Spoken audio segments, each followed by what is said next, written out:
오늘 이 시간은 저희가 함께 사무엘 하 7장 1절에서 9절 말씀을 가지고 세기를 만드시는 하나님이라는 제목으로 함께 말씀의 인사를 나누고자 합니다. 이 말씀 중에서 우리가 새겨야 할 말씀은 9절 말씀입니다.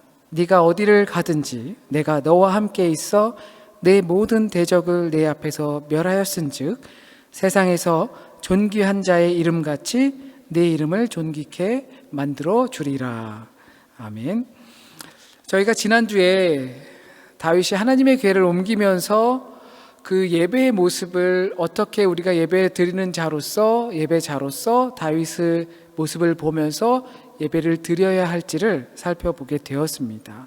예배자는 하나님의 임재를 사모하며 하나님의 앞에 있다라는 것을 내 온 힘과 정신을 들여서 내가 하나님 앞에 있다라는 것을 인지해야 하고, 그 드리는 자의 마음과 중심으로 드려야겠지만 무엇보다도 그 중심을 내가 몰라도 하나님은 분명히 아신다라는 거였습니다. 그렇기 때문에 우리가 어디서 어떻게 어떤 모양으로 예배를 드린다 하더라도 하나님께서는 우리의 마음을 아신다라는 거죠. 그래서 우리는 과연 온전한 예배자였는가라는 것을 어떻게 알 수 있는가라고 했을 때, 우리의 스스로의 기쁨으로 만족하고 끝나는 것이 아니라 내가 부푼 마음을 가지고 이 예배를 마치고 나서 떠나는 것으로 족하는 것이 아니라 다윗이 모든 백성들에게 떡과 고기를 나눠 주었던 것처럼 우리 온전한 예배자를 통해서 기쁨이 나누어질 수 있다라는 것입니다. 그래서 온전하게 예배를 드린 것이 맞나라고 의문이 들 때, 나로 인하여서 내 기쁨이 흘러나간다 라고 하면 다윗과 같은 축추는 예배가 이루어지는 것이죠. 오늘 본문 말씀은 그 다음에 이루어지는 다윗의 사건입니다. 성경은 이렇게 표현하고 있습니다. 다윗이 어느 날 그 하나님의 인도하심에 따라 평안하게 있었다라고 합니다. 다르게 표현하면 아무런 근심 없이 정말 평화로운 시간을 보내고 있었다라는 것이죠. 그러면서 다윗은 이와 같은 생각을 했습니다. 자기는 이렇게 백향목 궁에서 살고 있는데 하나님의 궤가 정말 정성을 들여서 하나님의 궤를 옮겨왔는데 그 궤가 천막에서 있다라는 것을 느꼈다라는 거예요.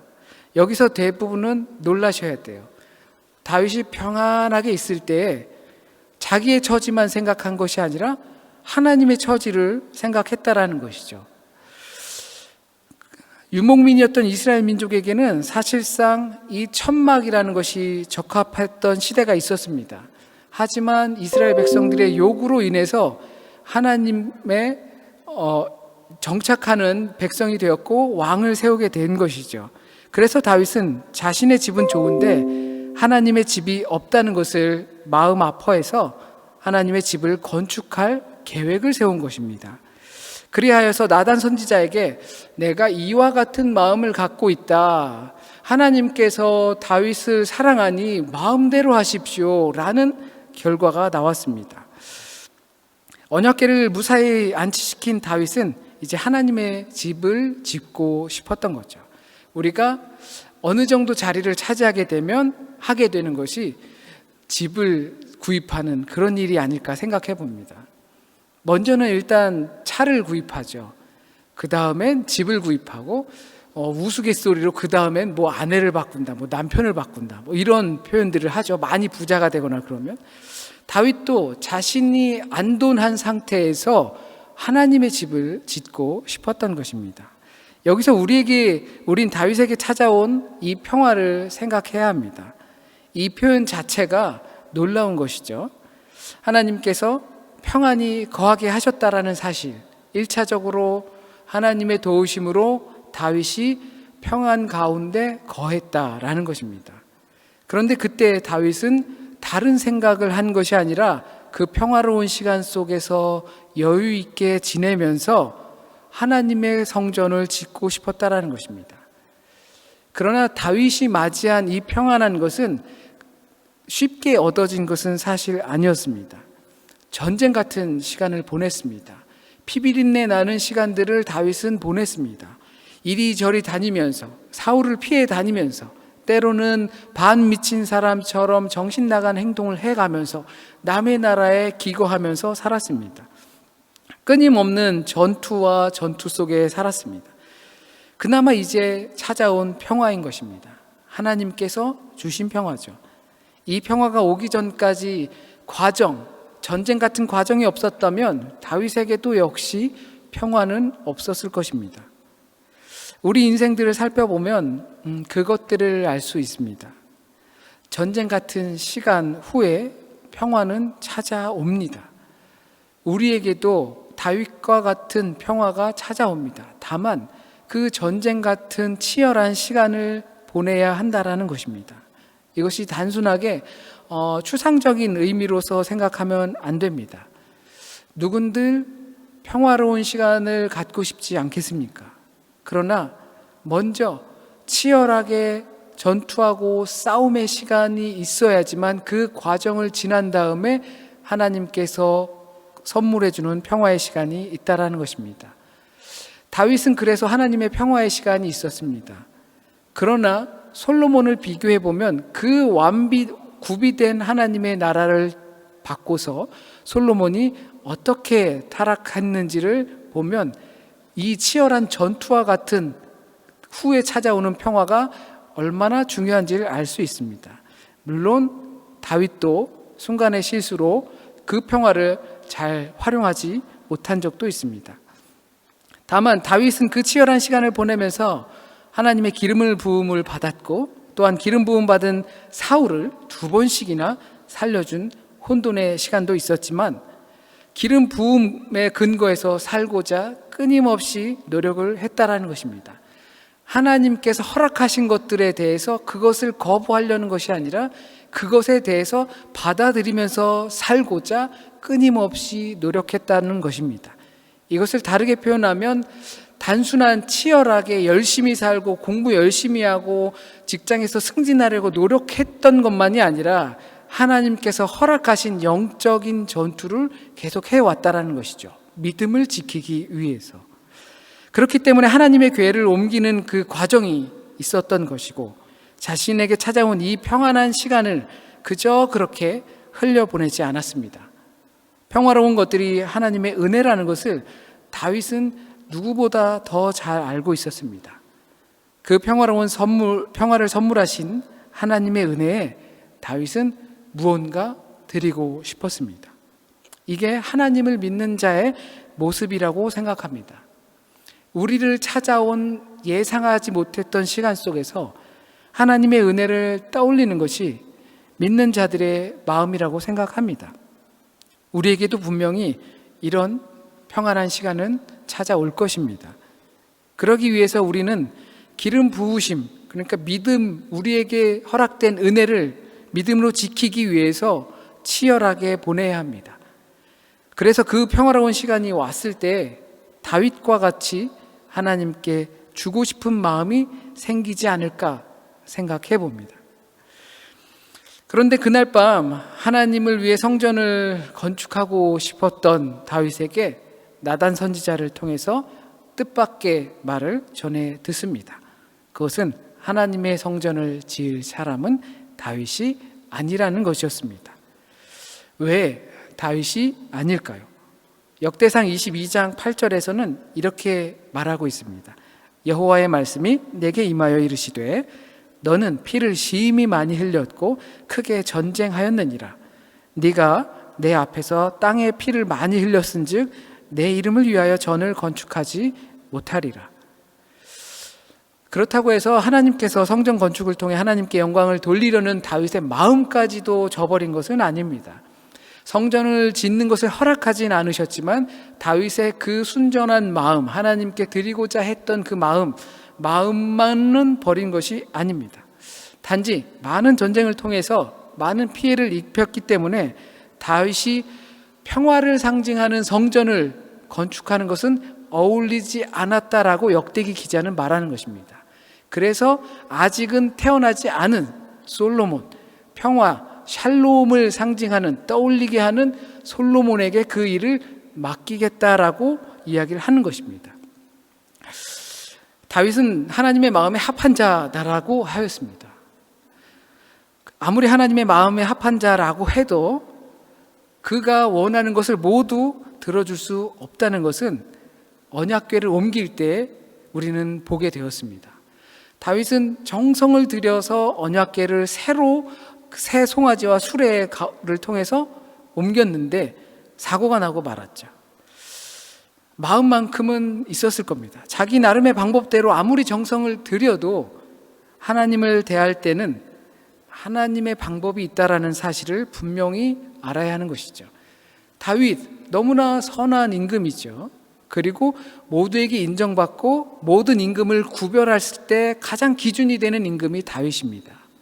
그러나 그런 다윗에게도 허락될 수 없는 것이 있고, 아무리 그런 다윗이라 할지라도 하나님과 관계할 때는 하나님의 방법에 따라야 한다는 것입니다. 역대상에서는 이 다윗이 성전을 건축할 수 없는 이유를 친절하게 설명하지만, 그렇다 하더라도 그 소식을 들은 다윗이라면 마음이 좀 쓰리고 좀 섭섭한 마음도 있었을 것입니다. 그러나 사무엘상을 통해서 보면 다윗이 간과한 무언가가 있다라는 것입니다. 그것은 하나님이 어떤 분이신가라는 것입니다. 하나님은 이집트에서 이스라엘을 데리고 나오고, 그리고 다윗에게 기름을 부을 때 다윗이 어떤 위치에 있는 사람이었는지를 이야기를 하고 있습니다. 그러니까 지금 상황 때문에 과거를 잊을 수도 있지 않을까라는 것을 우리는 추측해 봅니다. 이것은 하나님의 역사를 잊는 거고 또는 잃어버리게 되는 것이죠. 평화가 찾아오면 혼란했던 시기를 잊기 쉽다라는 것입니다. 그 면에서 다윗은 하나님의 평화를 얻어서 선물로 받아서 그것을 잊지 않으려고 하나님의 은혜를 큰 성전으로 지으려고 했지만, 그것을 통해서 하나님이 어떤 분이셨는지를 잊을 수도 있다라는 것을 우리는 떠올릴 수 있게 됩니다. 이스라엘을 광야로 인도하시고 광야에서 보호하시고 다윗을 기름 부으실 때 다윗이 양치는 자였다라는 것을 잊을 수도 있다라는 것이죠. 대부분 성공하면 무언가를 잊을 수도 있잖아요. 또는 기억하고 싶지 않은 흔적들, 과거의 슬픈 흔적이나 힘들었던 것들은 지우고 싶은 것이 보통 사람의 심리라고 생각합니다. 성공하면 꼭 그렇지 않더라도 다른 삶을 좀 살아보고 싶은 거죠.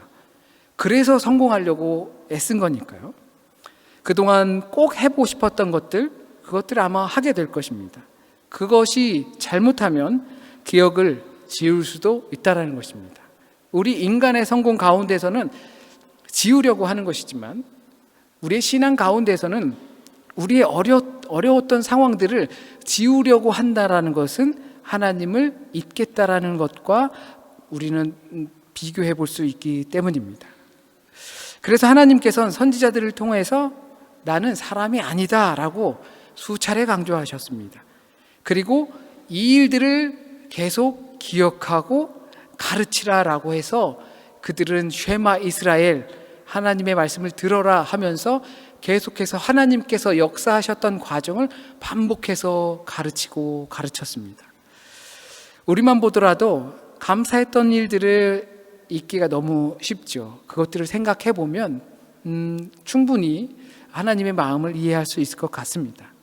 평화가 찾아와서 하나님께 좋은 것 드리고 싶어도 하나님의 방법에 맞아야 하지만, 더욱이 우리를 이끄신 하나님을 잊을 수 있는 것이 되면 안 돼야겠습니다. 다윗은 자신에게 찾아온 평화에 대해 바람직한 처신을 했지만, 다윗의 생각이 아무리 좋은 생각이라고 해도 하나님의 생각과 맞지 않는다면 그것은 바른 계획이 절대 되지 못하는 것입니다. 거절당한 다윗은 하나님의 생각이 우선이라는 것을 배우게 되는 겁니다. 하나님의 생각과 맞지 않으면 그것을 버려야 하는 것을 알게 되었습니다. 그런데 오히려 하나님은 다윗에게 더 큰 것을 약속받았습니다. 자신이 큰 것을 한다고 생각했지만, 그러나 하나님의 계획은 그거는 내가 다윗은 어쩌면 이제 나는 다 했다. 나라를 이루었고 궁전도 지었고 하나님의 성전만 지으면 진짜 내 생에 모든 걸 다 했겠다라고 생각할 수 있겠지만 하나님의 마음은 그게 아니라는 겁니다. 끝난 것 같지? 아니야, 나는 지금 아직 끝나지 않았어. 나는 시작도 안 했어 라고 생각할 수 있게 되는 것이죠. 그것을 오늘 본문 하반절에 쭉 보면 다윗이 어마어마한 축복을 받았습니다. 다윗의 궁전뿐만이 아니라 다윗의 집을 이루시겠다고 할 때 그것은 다윗 왕조를 하나님께서 택하시겠다라고 약속하시는 것입니다. 다윗은 어쩌면 자신에게서 큰 것을 이뤘다고 생각할 수 있겠지만 하나님의 계획 안에선 성전이 끝이 아니다라는 것을 말씀해 주시며 다윗의 왕족을 택하신다라고 약속하십니다. 다윗은 찾아온 평화를 통해서 소위 말해 다 이루었다라고 생각했을지 모르지만 하나님께서는 이게 끝이 아니야 라고 하면서 더 큰 약속을 하셨습니다. 때론 우리가 좋은 의도로 한 일들도 있지만 그 선한 의도대로 일이 잘 되지 않을 때도 있습니다. 교회 안에서나 하나님을 위한 일들도 다 그렇습니다. 하나님께서 왜 이것을 막으시지 하는 느낌이 들 때도 있습니다. 그럴 때면 당연히 왜 막으시는 걸까? 우리는 고민에 빠지기도 합니다. 잘 해보려고 했는데 왜 잘 풀리지 않을까? 이제 막 뭔가 이렇게 으쌰으쌰 하면서 가보려고 했는데 왜 코로나는 터져서 사람들을 다 흩어놓는가? 라는 생각이 왜 들지 않겠습니까? 우리의 제한된 마음으로 이것은 우린 이해할 수 없을 때가 있습니다. 우리가 주님께 드리고 싶은 마음도 좋지만 그런 마음이 막힌다 하더라도 하나님의 계획이 다 있으시다는 것을 알아야겠죠. 우리가 믿음을 지키기 위해서 치열한 가운데 살았고 이제 주신 평화를 선하게 사용하며 하나님의 인도하심을 잊지 않고 살아간다면 때론 우리의 마음과 우리의 생각과 계획이 거절당하더라도 하나님께서는 더 큰 계획을 가지고 계시다는 것을 분명히 알아야 합니다. 사도 바울도 2차 전도 여행을 떠나기 위해서 소아시아로 가려고 했지만 성령께서 새로운 길을 열어주셔서 유럽의 복음의 길이 열렸다라는 사실을 통해서 우리는 우리의 모습, 내가 교회를 위해서, 하나님을 위해서 무언가를 해고자 했을 때 질병의 문제나 또는 경제적인 문제나 또 다른 문제로 길이 막힌다 하더라도 하나님께서는 우리보다 더 많은 것으로 계획하고 계시다는 것을 다윗을 통해서, 사도 바울을 통해서 우리가 깨달아 알았으면 좋겠습니다. 그 막으심은 우리를 어렵게 하시려는 것이 아니라 더 크고 좋은 길을 예비하고 계신 하나님의 계획이라는 것을 알았으면 좋겠습니다. 그 크고도 놀라운 하나님의 계획은 다윗에게 한정된 것이 아니었습니다. 바로 다윗의 혈통에서 메시아가 나오는 겁니다. 본문에서 거론되고 있는 다윗의 아들이라고 하는 것은 다윗의 자손에서 왕위가 끊이지 않는데 그것을 이스라엘 역사를 통해서 보통 솔로몬으로 여겨지기도 합니다. 그리고 유다의 왕들, 다윗의 아들들, 그 혈통들이라고 생각하기 쉽습니다. 역사적으로 보면 그렇겠죠. 하지만 유다는 패망하고 말았습니다. 유다는 철저히 하나님을 배반했고 무너졌고 또한 포로로 잡혀갔습니다. 그러나 하나님은 약속하신 대로 이와 같은 상황을 아모스 9장 11절을 통해서 아모스 선지자를 통해서 다윗의 장막을 일으키시겠다라고 말씀하십니다. 이것을 자신들의 혈통을 회복하는 것으로만 생각한 것이 아니라 이방인에게까지도 이와 같은 일이 나타난다고 사도행전 15장 13절에서 말씀을 하고 계십니다. 하나님께서 세우실 성전은 무너질 성전이 아니었습니다. 다윗이 세우려고 했던 성전은 무너질 성전이었습니다. 솔로몬에게 맡긴 성전도 역시 무너질 성전이었습니다. 그러나 하나님께서 약속하신 샬롬, 평화, 그 평화를 상징하는 성전은 무너질 성전이 아니었습니다. 그것은 바로 평화의 왕으로 오신 예수 그리스도였습니다. 우리의 역사가 영원할 것 같지만 지금은 자신이 지배하고 있는 것 같지만 그것은 하나님 앞에서 하루 같은 천년에 불과한 것입니다. 하나님께서 성전을 약속하셨는데 무너질 성전이 다겠습니까? 하나님께서는 선지자들을 통해서 계속하여 메시아를 향해서 말하고 있었습니다. 당시에 그들이 몰랐다 하더라도, 당시에 이것이 하나님의 뜻이었구나라고 이해했어도 하나님께서는 자신의 역사를 꿋꿋하게 계속해서 구원자를 향해서 써 내려갔던 것입니다. 다윗은 내 아들 누군가에게 주어지시나 보다. 선지자들은 하나님께서 알려주신 말씀을 선포하면서 유다가 계속 그렇게 유지될 건가 보구나 라고 이해할 수 있었겠지만, 그러나 하나님의 계획은, 하나님의 역사는 끊임없이 구원자를 향해서 써 내려가고 있었다라는 것입니다. 그래서 강도의 소굴이 되어버린 보이는 성전, 무너진 성전은 하나님께서 무너뜨리고 3일 만에 성전 되신 예수 그리스도가 부활하시는 역사를 알려주신 것입니다. 그렇기 때문에 우리가 믿음을 지키기 위해 치열한 가운데 살았고, 이제 주신 평화를 선하게 사용하며 하나님의 인도하심을 잊지 않고 살아간다면, 때로는 우리가 거절당하더라도 하나님께서는 더 큰 계획을 가지고 계신다는 것을 알게 될 것입니다. 그것이 하나님 앞에 서 있는 우리 믿음이 단순히 개인의 흥망, 성쇠에 향하는 것이 아니라 하나님의 구원 계획 안에 있음을 보게 되는 것입니다. 이런 믿음은 우리에게 닥친 일들을 바라보는 새로운 시선을 갖게 합니다. 비록 우리의 서툰 마음이 하나님의 성전을 건축하지 못하지만, 우리가 하나님의 역사를 기억하고 그 역사의 주도권이 하나님께 있음을 인식하면서 산다면 우리 안에 뿌려주실 그 놀라운 구원의 역사가 저와 여러분 가운데, 이 땅 가운데 함께 하실 줄 믿습니다. 기도드리겠습니다. 하나님, 우리의 좁은 지혜와 지식으로는 지금밖에, 아니면 아주 가까운 미래밖에 보지 못합니다. 그래서 그게 하나님의 뜻이겠거나 그렇게 생각하며 모든 것을 이해하고 지나가는 것이 그나마 우리의 모습입니다. 주님, 우리는 큰 먼 미래를 다 내다보지 못합니다. 어쩌면 하나님의 선지자들도 그 모든 것을 다 이해하면서 전하지는 못했을 것 같습니다. 다 알지도 못하였지만, 또한 다 모두가 듣는 것은 아니었지만 하나님께서 전하라 하신 말씀이었기에 어려운 상황 속에서도 그 하나님의 말씀을 전한 줄 믿습니다.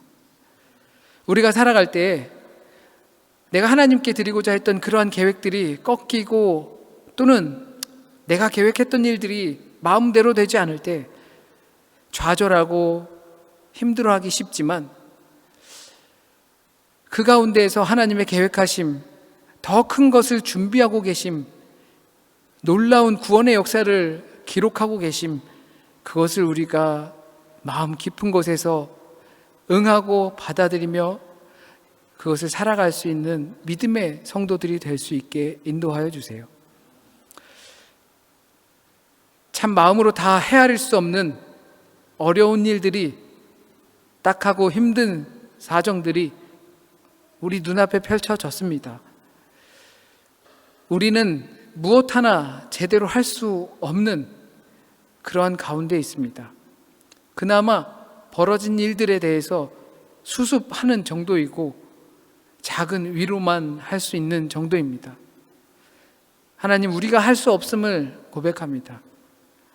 어려움을 당하고 지금 힘든 시기를 당할 수밖에 없는 이들에게 하나님 친히 찾아가 주셔서 위로하여 주시고, 믿음의 사람들이 돕는 그 도움의 손길들이 정말로 큰 위로의 손길로 다가올 수 있도록 주님 만나 주세요. 부르짖을 때, 두드릴 때, 찾을 때 주님께서 응하신다고 하셨으니 그 응하는 역사가 우리 어려운 상황 가운데에서 임할 수 있길 간절히 소원합니다. 무엇보다 구하는 자들이 하나님의 나라와 하나님의 의를 가장 먼저 구할 수 있게 하시고, 하나님의 온전한 그 계획 가운데 하나님의 뜻을 구할 수 있는 그 믿음의 모양들이 될 수 있게 인도하여 주세요. 주님, 이 시간에 주님의 뜻에 합당한 말씀, 우리가 오늘 이 시간 들어야 할 말씀만 우리의 마음과 생각 속에 기억나게 하시고 뿌리 내리고, 또한 결단하게 하시고 살고자 하는 노력이 있게 하시고, 또한 열매 맺게 인도하여 주세요. 한 주간의 삶도 주님께 맡깁니다. 위로하는 기도를 드릴 수 있게 하시고, 또한 주님의 위로가 우리 가운데 있고, 또한 우리 모든 사회 가운데 있기를 간구하는 우리의 모습이 될 수 있게 인도하여 주시고, 모든 것이 하나님의 능력의 손길 안에 담겨져 있다는 것을 믿음으로 고백하며 우리가 해야 할 수 있는 것들을 할 수 있게 인도하여 주세요. 한 주간의 삶 가운데 주님 평화로 이끌어 주시고, 이 세상을 운행하시는 그 주님의 능력의 손길에 의지할 수 있게 인도하여 주세요. 모든 말씀 우리 주님 예수 그리스도의 이름으로 기도드립니다. 아멘.